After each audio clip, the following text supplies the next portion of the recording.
तो यहाँ से जो ब्लैक कलर का धुआं जाएगा, ठीक है, इस काले धुएं को सफेद धुएं में रूपांतरित करना या परिवर्तित करना काम होता है ईएसपी का, जिसको हम कहते हैं इलेक्ट्रोस्टैटिक प्रेसिपिटेटर। ठीक है, काले धुएं को सफेद धुएं में या प्रदूषण युक्त धुएं को, ठीक है, प्रदूषण युक्त धुएं को सफेद धुएं में, प्रदूषण रहित धुएं में परिवर्तित करना काम है ईएसपी का, इलेक्ट्रोस्टैटिक प्रेसिपिटेटर का। ईएसपी लगाया जाता है सदैव चिमनी के टॉप पर, सबसे ऊपरी हिस्से पर, ठीक है। इसके ऊपर एक आइटम और लगा रहता है, यहाँ कभी ओम मिलेगा तो कभी त्रिशूल। समझ गए होंगे आप लोग क्या लगाया है, ठीक है। इसको कहते हैं हम तड़ित चालक, ठीक है। आकाशीय बिजली से इस चिमनी की रक्षा करने के लिए, क्योंकि चिमनी की ऊंचाई होती है 100 मीटर से ऊपर लगभग बनाई जाती है, क्योंकि इसके द्वारा जो पेड़ पौधे हैं, इसके द्वारा जो ऊष्मा उत्पन्न होगी, जो ऊपर जाएगी, ठीक है, जो ऊष्मा ऊपर जाएगी, या हम कहेंगे कि जो यहाँ से गैसें नीचे से ऊपर से जा रही हैं, ये पौधों को और पक्षियों को खतरा साबित ना हो, इसलिए, ठीक है, इसलिए इसको थोड़ा सा ऊंचा बनाया जाता है। अब आगे यहाँ तक आपका निपट गया। जिसको समझ में नहीं आया ये वाला क्षेत्र बता दें, कुछ अगर पूछना है यहाँ से, इस क्षेत्र में अगर कुछ पूछना है तो बताएं, जितना पॉइंट है हम कुछ बता देंगे, याद रखना हमेशा। हाँ बोले,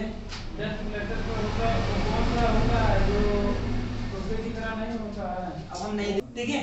यहाँ जो राख कंटिन्यू एकत्र होती रहेगी बॉयलर में, यहाँ दरवाजा स्वाभाविक है, हम कोई चीज अगर बाहर निकालेंगे तो दरवाजे से ही ना जाएंगी, ठीक है। तो यहाँ पर एक गेट रहता है, तो यहाँ से इसको बाहर निकाल लिया जाता है, तो बाहर निकाल लिया जाएगा इन गैसों को, सॉरी इसको, इस जली हुई राख को, ठीक है।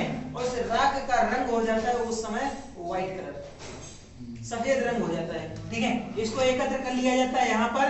अब बात ये आई कि कोयला बहुत ज्यादा जलता रहता है, कंटिन्यू जलता है, ठीक है, तो राख भी हमेशा एकत्रित होगी। इस राख को हम करेंगे क्या, तो ये प्लांट वाले क्या करते हैं, इस राख को सेल कर देते हैं, बेच देते हैं, ठीक है। खरीदेगा कौन राख को, इस राख को खरीदते हैं सीमेंट वाले, नाम लिखा आता है जेपी वाइट सीमेंट, दीवार खोदने के काम आ रहा है, महंगा आ रहा है, 500 की बोरी मिल रही है, ठीक है। जेके वाइट सीमेंट ऐसे आते हैं ना नाम से, ठीक है। एक नंबर तो ये उपयोग हो गया, व्हाइट सीमेंट बनाने के लिए इसका उपयोग किया जाता है। सीमेंट में कम से कम 60% राख मिली होती है, ठीक है। इसके बाद इसमें इसका और क्या उपयोग हो सकता है, आपने नाम सुना होगा फायर ब्रिक्स, ईंटें जो रहती हैं, ठीक है, जिन ईंटों का उपयोग किया जाता है विद्युत भट्टियों में, अंदर के टेम्परेचर को बाहर जाने से रोकने के लिए, हैं, उनके बाद भरा जाता है ग्लास फूल, कांच का रेशा, अंदर के टेम्परेचर को बाहर जाने से रोकने के लिए, ठीक है। तो इस राख का उपयोग भी हो जाता है, ये नहीं कि राख यहाँ बची और इसके बाद फेंक दिए गए, इतनी राख सारी हम कहाँ डालेंगे, तो ये सब सीमेंट वाले लेकर के जाते हैं, जिसका उपयोग मकानों में होता है, ठीक है। बट और इसी के द्वारा फायर ब्रिक्स ईंटें बना ली जाती हैं। अग्निशय ईंटें नाम होता है, फायर ब्रिक्स को अग्निशय ईंटें कहते हैं। व्हाइट कलर की होती है, सामान्य ईंट से बड़ी, परंतु सामान्य ईंट से उसका वजन कम होता है, हल्की होती है, ठीक है। फायर ब्रिक्स नाम होता है, वहां पर इसका उपयोग हो जाता है। इसका तो काम खत्म हो गया, निपट गया ये। अब आगे देखें, जो आपका ये यहाँ से क्या हुआ, ये देखें, ये एक सीधी लाइन चली है इधर इस क्षेत्र में, आपकी वाष्प आई। वाष्प में क्या क्या है, नमी नहीं है, मतलब शुष्क वाष्प है, ठीक है। वाष्प शुष्क है परंतु प्रेशर ज्यादा है, ठीक है, उच्च दबाव युक्त है, उच्च दाब, ताप युक्त, ताप उच्च और शुष्क गैसें हैं, यही ना, ठीक है। इन गैसों का उपयोग एक पाइप के माध्यम से उसको लाते हैं, सीधे आता है कहाँ, एक बाल्ब लगा होता है, यहाँ बाल्ब बनाए नहीं, एक ही पर तो दोनों लिख दिए, ठीक है, एक ही पर, क्योंकि एक चैम्बर बनेगा उसी में कुल हो जाएगा दोनों आइटम, इसलिए एक साथ लिख दिए। तो एक बाल्ब रहेगा, इसको ऑन या ऑफ करने के लिए हमको कब टरबाइन चलानी है, कब नहीं चलानी, इस बाल्ब का उपयोग कर लेंगे। इसके साथ में हमको कितनी वाष्प छोड़नी है या किस प्रेशर से वाष्प छोड़नी है, कहाँ, टरबाइन के ऊपर, ठीक है, इसका उपयोग करेगा गवर्नर के द्वारा किया जाएगा। गवर्नर का काम है टरबाइन की गति को नियंत्रित करना, ठीक है, कंट्रोलिंग। कहीं भी कोई भी आपका शक्ति संयंत्र रहेगा, गवर्नर सभी में लगेगा, परंतु उसी से रिलेटेड है, ठीक है। यहाँ पर आपका जो गवर्नर है ये किसको नियंत्रित करेगा, टरबाइन को, किसके द्वारा, तब जो आपकी इस साइड में शुष्क वाष्प आ रही है, शुष्क वाष्प के द्वारा, ठीक है। तो इसके साथ में कौन सा सिस्टम लगा रहता है गवर्नर के साथ, मैंने आपको बताया था, जरा बताएं, सर्वो मोटर, एसी या डीसी सर्वो मोटर, वो इसी के साथ लगा रहता है। स्वतः नियंत्रित डिवाइस या सेल्फ कंट्रोलिंग डिवाइस होती है, स्वतः नियंत्रित युक्ति होती है, ठीक है। तो ये क्या करता है, ये कंट्रोल करता है इस स्टीम को जिसके द्वारा चलती है आपकी टरबाइन। टरबाइन का मुख्य कार्य क्या है बताएंगे कोई? टरबाइन का मुख्य कार्य है, ठीक है, वाष्प को या वाष्प की दबाव वाली ऊर्जा को, ठीक है, यांत्रिक ऊर्जा में रूपांतरित करना। वाष्प की दबाव वाली ऊर्जा को यांत्रिक ऊर्जा में रूपांतरित करना। अब बात क्या हुई कि इस साइड में प्रेशर था ज्यादा वाष्प का, ठीक है, टेम्परेचर भी ज्यादा था। यहाँ पर जब इसके पंखे पर टकराई, ठीक है, यहाँ पर जो टरबाइन आपकी लगी है जिसको हम कहेंगे पेल्टन, ठीक है, पेल्टन व्हील टरबाइन, ठीक है, इसके साथ में लगा होता है, इसका नाम है टर्बो, टर्बो प्रत्यावर्तक, जिसकी चाल होती है 1500 आरपीएम या 3000, ठीक है, 3000 आरपीएम। पोलों की संख्या 4 या 2 पोल यही रहेंगे ना, ठीक है। तो यहाँ पर जनरली अगर पूछ दे कि टर्बो प्रत्यावर्तक की गति क्या होती है तो आपको जवाब देना पड़ेगा 3000, भले ही उसमें 1500 है तो 3000 वाला ऑप्शन में नहीं है, ठीक है, तो हम 1500 दे देंगे। मोहन पानी पियो, पियो जल्दी तुरंत, आगे से घुट पियो, ठीक है। यहाँ क्या हुआ, अब यहाँ पर यांत्रिक ऊर्जा आपकी उत्पन्न हो गई, ठीक है। जब यांत्रिक ऊर्जा उत्पन्न हो गई, इस यांत्रिक ऊर्जा का उपयोग किया जाएगा आपका टर्बो प्रत्यावर्तक में। यांत्रिक ऊर्जा उत्पन्न किसके द्वारा हुई? टरबाइन के द्वारा। टरबाइन का क्या कार्य है? वाष्प जो स्टीम है, ठीक है, ठीक है, जो वाष्प है स्टीम की उच्च दबाव शक्ति को, ठीक है, किसमें, यांत्रिक शक्ति में परिवर्तित करना या रूपांतरित करना, ये टरबाइन का कार्य है। यहाँ पर टरबाइन कौन सी? उच्च गति वाली, और उच्च गति वाली जो टरबाइन होती है ये होती है पेल्टन टरबाइन। पेल्टन टरबाइन एक क्षैतिज टरबाइन है, ठीक है, क्षैतिज टरबाइन है जो ऊर्ध्वाधर नहीं है, केवल क्षैतिज टरबाइन है, इसकी लंबाई ज्यादा होती है, चौड़ाई कम, ठीक है, ये टरबाइन। अब यांत्रिक ऊर्जा की उत्पत्ति हो गई, इस यांत्रिक ऊर्जा को लेकर के गए किसमें? टर्बो प्रत्यावर्तक में, ठीक है। टर्बो प्रत्यावर्तक या प्रत्यावर्तक का कार्य होता है यांत्रिक ऊर्जा को विद्युत ऊर्जा में रूपांतरित करना। ये इधर से ऊर्जा आपको दी गई और इस साइड में हमको प्राप्त हो गई, यांत्रिक ऊर्जा का विद्युत ऊर्जा में रूपांतरण। ये है टरबाइन का उपयोग, सॉरी ये है प्रत्यावर्तक का उपयोग, यांत्रिक ऊर्जा को विद्युत ऊर्जा में रूपांतरित करना, ठीक है। अब जो ये विद्युत ऊर्जा उत्पन्न हुई ये होगी कितनी? ये होगी 11 केवी ऑवलेट 13.5 केवी। कभी कभी आपको ये भी लिखा हुआ मिल सकता है, ये जो उत्पादन होगा ये कितने पर होता है? 11 केवी का उत्पादन सामान्यतः कितने केवी पर होता है? 13.5 केवी, 2 रहता है, सॉरी 132 होता है, हाँ। विद्युत उत्पादक संयंत्रों में प्रत्यावर्तक की क्षमता का रहता है तो 13.5 केवी का। ये वहां पर पेपर में दिया हुआ था, यूपीपीसीएल के पेपर में ही ये क्वेश्चन आया था।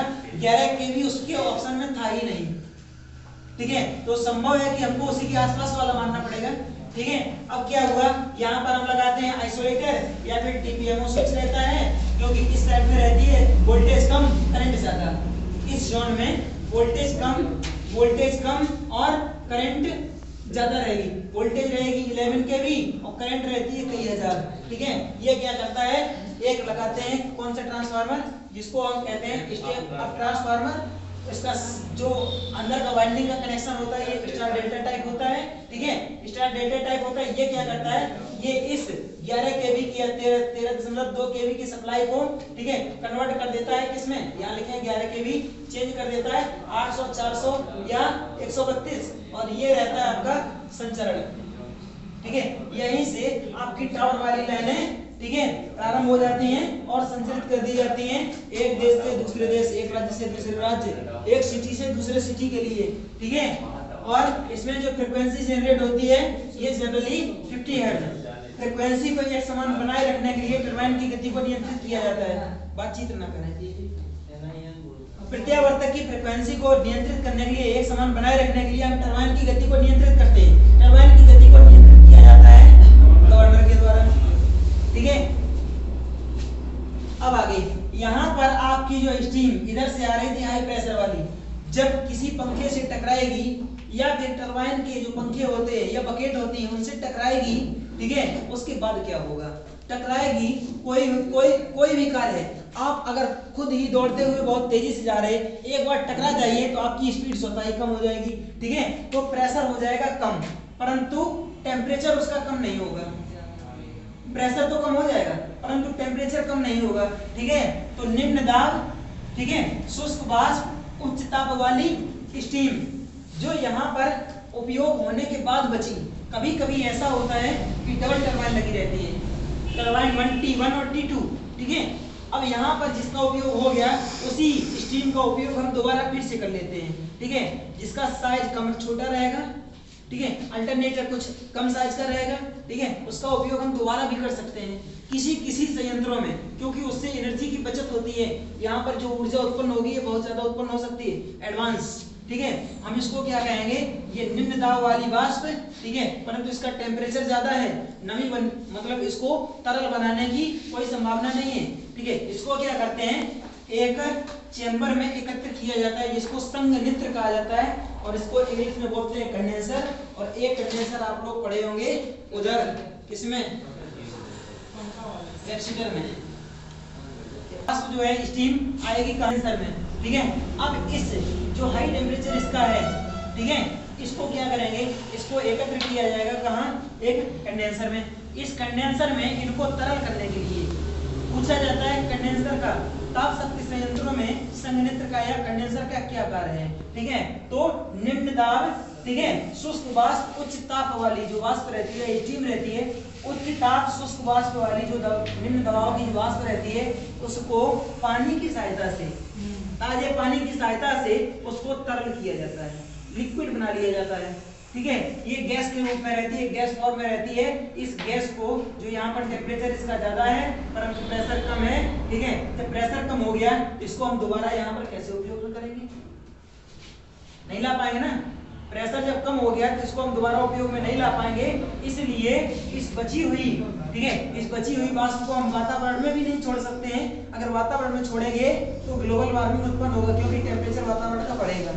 इसलिए इसको क्या किया जाता है, संघनित्र में एक चैम्बर होता है, इसमें एकत्र करके, ठीक है, और ये नदी के द्वारा जो जल लिया जा रहा है यहाँ से फिल्टर किया गया, ये पंप लगाया, ये पंप खींचेगा पानी को, स्वाभाविक जानते हैं, खूब चलाते हैं पंप, ठीक है, पानी को खींचेगा, इसको ले जाएंगे फिल्टर के लिए। फिल्टर इसलिए करेंगे क्योंकि नदी में बहुत सारा कूड़ा कचरा रहता है, सीधे ही कंडेंसर में ना चला जाए, कंडेंसर में, ठीक है, जाएगा कंटिन्यू कचरा तो कंडेंसर खराब हो सकता है, इसलिए इसको सबसे पहले फिल्टर करते हैं। तो गंदा जल वापस नदी में, ठीक है, और जो साफ पानी फिल्टर युक्त रहेगा ये कंडेंसर में, इधर से वाष्प आ रही है, इधर से आपका पानी आ रहा है, ठीक है। जब वाष्प और पानी दोनों मिल जाएंगे तो ये क्या होगा, ये तरल रूप धारण कर लेगा, परंतु इधर से ये ताजा पानी, उधर से गर्म वाष्प, टेम्परेचर पानी का बढ़ जाएगा कितना, 10%।